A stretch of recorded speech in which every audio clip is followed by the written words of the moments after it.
अस्सलाम वालेकुम, आप देख रहे हैं बोल न्यूज़। मैं हूं मोनिस रजा। हेडलाइंस आपने मुलाहजा की। बुलेटिन का आगाज़ करेंगे। सबसे पहले अहम खबर है, दहशतगर्दी का नया खतरा अफगानिस्तान से उठ रहा है। आलमी बिरादरी अफगान हुकूमत पर बैनुल अक़वामी ज़िम्मेदारियों की अदायगी के लिए जोर डाले। वज़ीर आज़म शहबाज शरीफ का तुर्कमानिस्तान के शहर अशकाबाद में आलमी अमन फोरम से खिताब। गज़ा में अमन के लिए कोशिशें जारी रखने के अज़म का इजहार किया।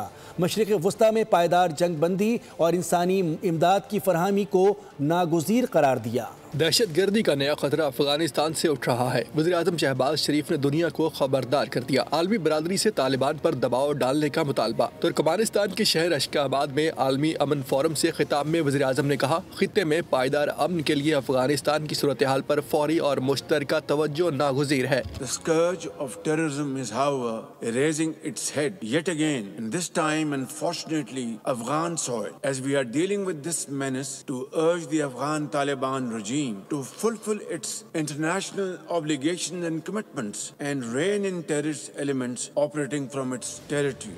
वज़ीर-ए-आज़म ने कहा, पाकिस्तान आलमी अमन के लिए भरपूर किरदार अदा कर रहा है। तनाज़ात का पुरअमन हल पाकिस्तान की खारजा पॉलिसी का सतून है। Peaceful resolution of disputes is a cornerstone of Pakistan's foreign diplomacy. It is in the same spirit that Pakistan supported the Gaza peace plan and its subsequent endorsement by the UN Security Council.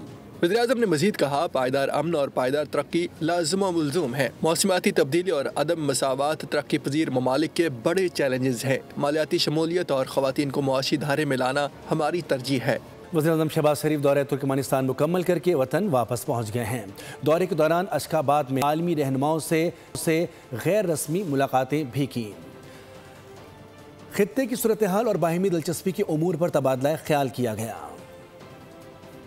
आलमी अमन forum के मौके पर वज़ीर आज़म शहबाज शरीफ मरकज़े निगाह बन गए। अशकाबाद में आलमी रहनुमाओं से गैर रस्मी मुलाकातें। वज़ीर आज़म ने रूसी सदर प्यूटन से गैर मामूली मुलाकात की। आलमी और इलाकाई मामलात पर तबादला ख्याल किया गया। वज़ीर आज़म की तुर्क सदर रजब तैयब उर्दवान से मुलाकात। मुख्तलिफ शोबों में दो तरफा ताउन को मजीद मुस्तहकम करने के अज़म का इयादा। वज़ीर आज़म शहबाज शरीफ की ईरानी सदर से अहम मुलाकात हुई। इलाकाई और आलमी पेशरफ्त पर बातचीत की गई। दो तरफा ताल्लुकात को मजीद मुस्तहकम बनाने और बाहमी ताउन बढ़ाने पर इत्तेफाक किया गया। वज़ीर आज़म की तुर्कमानिस्तान, ताजिकिस्तान और किर्गिज़स्तान के सदूर से भी मुलाकातें हुई। खित्ते की सूरत हाल और बाहमी दिलचस्पी के उमूर पर तबादला ख्याल किया गया।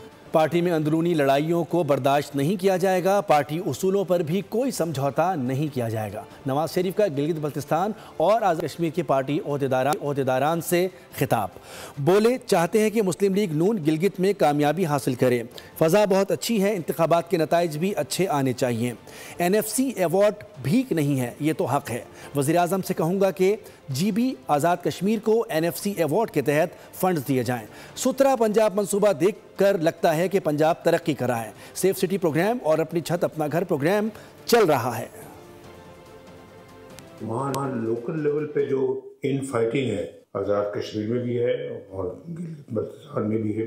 पार्टी जो है वो उसकी वजह से बहुत सारी सीटें गंवा देती। ये हमारा एक असूली फैसला है और इसको हम किसी कीमत पर भी बर्दाश्त नहीं करेंगे। फिजा माशाल्लाह अच्छी है, उसका भरपूर फायदा पार्टी को उठाना चाहिए। NFC अवार्ड जो है ना जी, वो बजाय के डिमांड जो है ना वो गिलगित बल्तिस्तान से आए या आज़ाद कश्मीर से आए, वफाकी गवर्नमेंट को खुद कर देना चाहिए। मैं शहबाज साहब से खुद भी बात करूंगा कि गिलगित बल्तिस्तान को और आज़ाद जम्मू कश्मीर को NFC अवार्ड के तहत जो है वो उसके तहत फंड्स मिलने चाहिए। एक बाकायदा सेट रकम जो है वो हर साल उनके हक के मुताबिक उनको अदा की जानी चाहिए। माशाल्लाह पंजाब में भी आप देख रहे हैं कि अल्लाह के फजल करम से बड़ा अच्छा मनसूबा साजी भी हुई। अभी सुथरा पंजाब है। आप वाज़ेह फ़र्क महसूस करते होंगे जब आप पंजाब आते हैं। अमन अमान की जो सिचुएशन है वो माशाल्लाह दिन ब दिन बेहतर हो रही है। अपनी छत अपना घर एक स्कीम बहुत अच्छी स्कीम है जो बड़ी कामयाबी के साथ चल रही है। सब्सक्राइब करें और बेल दबाएं ताकि कोई खबर रह न जाए।